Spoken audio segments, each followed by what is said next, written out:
કયા કયા મુદ્દાઓ અને કયા સમીકરણો જોતા અત્યારના રિઝલ્ટ આપને જોવા મળી રહ્યા છે?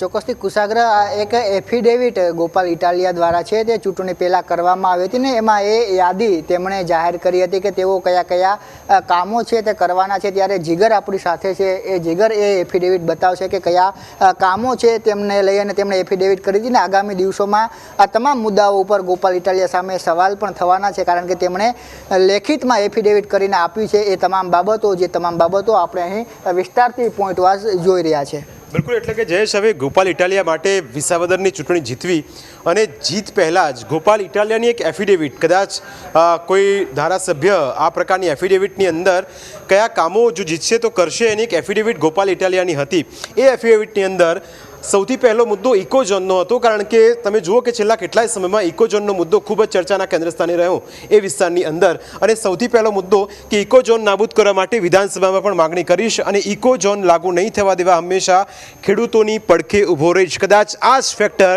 ગોપાલ ઇટાલિયાની જીતમાં એક મોટું કારણ સાબિત થઈ ગયું। બીજો મુદ્દો હતો ડિજિટલ જમીન માપણી, જે છેલ્લા કેટલાય સમયથી ખેડૂતો કહી રહ્યા હતા કે ડિજિટલ જમીન માપણીના જે મુદ્દાઓ હતા ખેડૂતો વ્યથિત હતા, એ મુદ્દે ગોપાલ ઇટાલિયાએ પોતાના એફિડેવિટમાં જણાવ્યું હતું વિસાવદર, ભેસાણ અને જૂનાગઢ તાલુકાને સૌની યોજનાનું પાણી અપાવીશ, નાના ડેમમાં પાણી ભરાવાની જે વાતો હતી એ મુદ્દે પણ ગોપાલ ઇટાલિયાએ પોતાની એફિડેવિટમાં કહ્યું હતું।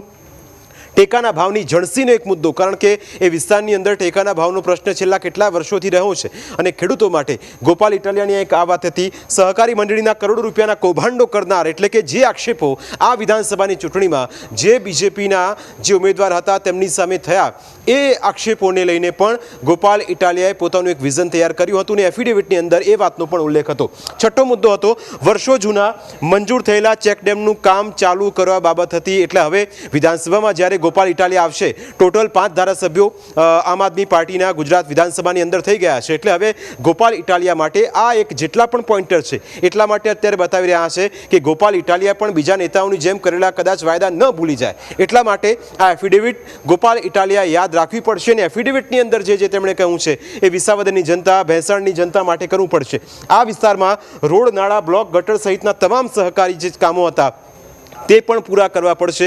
પેરિસ જેવા રોડની વાત તો દૂર રહી, પણ હવે ગોપાલ ઇટાલિયા વિસાવદરને પેરિસ બનાવે છે કે નહીં તે પણ એક મુદ્દો રહેશે। બીજો મુદ્દો ગામતળની જમીન વધારા બાબતે તેમજ જરૂરિયાત વ્યક્તિને 100 ચોરસ મીટર સરકારી પ્લોટ મળે તે માટેનો એક મુદ્દો તેમનો હતો। આ 8મો મુદ્દો હતો। 9મો મુદ્દો જરૂરિયાતમંદ પરિવારને બીપીએલનું રેશન કાર્ડ અને સમયસર અનાજ મળે તે માટેની કાર્યવાહી કરવાની રહેશે। આ એક તેના પોઈન્ટર હતા જયેશ, ગોપાલ ઇટાલિયાની જે એફિડેવિટ હતી એની અંદર, અને એની અંદરથી આ તમામ જે વિગતો આવી અને સાથે સાથે ઘણા બધા બીજા પણ વાયદા કર્યા, કારણ કે લાંબુ એક એફિડેવિટ હતી એમની, અને એફિડેવિટની અંદર આ તમામ મુદ્દાઓને સાંકળવામાં આવ્યા છે। તેમનો 10મો મુદ્દો હતો સરકારી દવાખાનામાં પૂરતા સાધનો, પૂરતી દવાઓનો જથ્થો પહોંચે છે કે નહીં એ મુદ્દે પણ વિધાનસભામાં જ્યાં જ્યાં જરૂર પડશે ત્યાં ગોપાલ ઇટાલિયા અવાજ ઉઠાવશે। પણ શું હવે વિધાનસભામાં જ્યારે ગોપાલ ઇટાલિયા આવશે ત્યારે આ મુદ્દો ભૂલી નહીં જાય તેવું પણ ધ્યાન તેમને રાખવું પડશે। બીજો મુદ્દો 11મો મુદ્દો વિસાવદર, ભેંસાણ અને જૂનાગઢના ગ્રામ્યમાં 3 તાલુકામાં ધારાસભ્યનું એક કાર્યાલય ખોલવાની વાત ગોપાલ ઇટાલિયાએ પોતાના એફિડેવિટમાં કરી હતી। કદાચ જયેશ, આ મુદ્દો પણ એક ખૂબ મહત્વપૂર્ણ બની રહેશે અને અરજીઓ લખી આપી, ફોર્મ ભરી આપવા સહિતની કામગીરી ગોપાલ ઇટાલિયા કરશે એ વાતનો એક મુદ્દો હતો। 12મો મુદ્દો હતો ધારાસભ્યશ્રીની ગ્રાન્ટમાંથી કોઈ પણ કટકી નહીં કરે, એટલે કે કમિશન લેવામાં નહીં આવે, તેમજ ગ્રામ પંચાયતને મળતા સરકારી કામોમાં લેવામાં આવતા હપ્તાઓ સદંતર બંધ કરવામાં આવશે તેવું પણ ગોપાલ ઇટાલિયાએ પોતાની એફિડેવિટમાં કહ્યું હતું। શું આ એફિડેવિટના એક મુદ્દાઓને ગોપાલ ઇટાલિયા જીત્યા પછી યાદ રાખશે? કારણ કે હમણાં થોડી વાર પહેલાં જ્યારે પ્રેસ કોન્ફરન્સ કરી ત્યારે તેમણે કહ્યું કે વિસાવદરની જનતાને તે નુકસાન નહીં પહોંચાડે। આ વિસ્તારમાં અનેક નિર્દોષ વ્યક્તિઓ પર વન વિભાગ અને પીજીવીસીએલ દ્વારા ખોટા કેસ કરવામાં આવેલા છે। આ એક મુદ્દો ગોપાલ ઇટાલિયાની એફિડેવિટમાં છે। એ મુદ્દે પણ નિઃશુલ્ક કાનૂની મદદ અને માર્ગદર્શન આપીશ, કારણ કે પોતે એડવોકેટ છે, વકીલ છે, અને એ વકીલ હોવાના નાતે તેમણે આ વાત ઉલ્લેખ કર્યો હતો। વિસાવદર અને ભેંસાણ બંને તાલુકામાં એક અદ્યતન લાઇબ્રેરી તેમજ રમતગમતનું ગ્રાઉન્ડ બનાવવાની વાત કરી હતી। હવે ગોપાલ ઇટાલિયા જીતી ગયા છે.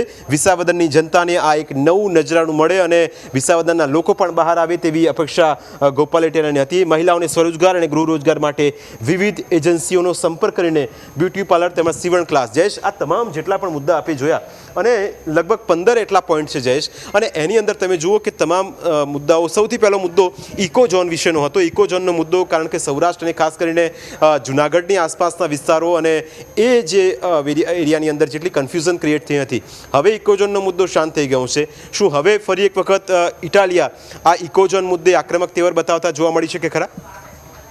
જીગર, ચોક્કસથી આ તમામ મુદ્દાઓ એવા છે કે સામાન્ય જે જનતા હોય છે તેને સ્પર્શતા મુદ્દા છે ને એ મુદ્દાઓને લઈને જ તેઓ લોકો વચ્ચે ગયા. એમણે એ વાત નહોતી કરી કે હું વિસાવદરને પેરિસ બનાવી, કારણ કે વિસાવદરના લોકો છે તેમને પેરિસ નહોતું જોતું, પરંતુ તેમને માત્ર સારી આરોગ્યની સુવિધાઓ છે તે જોઈતી હતી, સારા રોડ રસ્તાઓ જોઈતા હતા. પરંતુ એ તમામ બાબતો છે તેમણે સામાન્ય જનતા સાથે કનેક્ટ કરી અને તે બાબતોનો અસર છે તે ચૂંટણી પરિણામોમાં જોવા મળ્યું. ત્યારે ફરી એ વાત આપણે અહીં કરીશું કે જે પ્રકારે ભાજપની એન્ટી ઇન્કમ્બન્સી રહી, ત્યારે આપણી સાથે શૈલેષભાઈ છે, તેમને પણ પૂછવું છે કે શૈલેષભાઈ, જે પ્રકારની એન્ટી ઇન્કમ્બન્સી ભાજપમાં આ વખતે જોવા મળી છે, તેના કારણોને લીધે તમે હાર્યા હોય એ પ્રકારનું તમને લાગી રહ્યું છે. સાથે સાથે કિરીટ પટેલનું જે સાસરું છે ત્યાંથી પણ ભાજપને માઇનસમાં મતો આવ્યા છે. સાથે જયેશ રાદડિયાનું પણ કથરોટિયા છે એ એમનું સાસરું છે, એટલે એમના જે ઘરો છે એમાં પણ ભાજપને મતો ઓછા મળ્યા છે. તો ક્યાંક ને ક્યાંક આ